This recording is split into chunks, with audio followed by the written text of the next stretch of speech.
جو عورت اپنے بچے کے رونے کی وجہ سے سو نہ سکے، اس کو 70 غلام آزاد کرنے کا ثواب ملتا ہے۔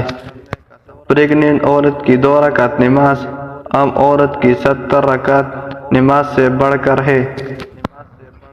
شوہر پریشان گھر آئے اور بیوی اسے تسلی دے تو اسے جہاد کا ثواب ملتا ہے۔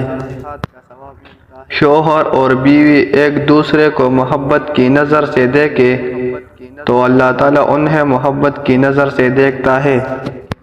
جو عورت غیر مرد کو دیکھتی ہے، اللہ اس پر لعنت بھیجتا ہے۔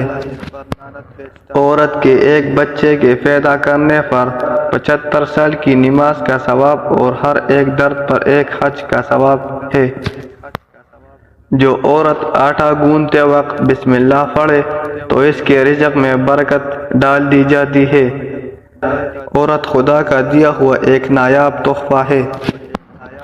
جو پاک دامن عورت نماز روزے کی پابندی کرے اور جو شوہر کی خدمت کرے، اس کے لیے جنت کے 8 دروازے کھول دیے جاتے ہیں۔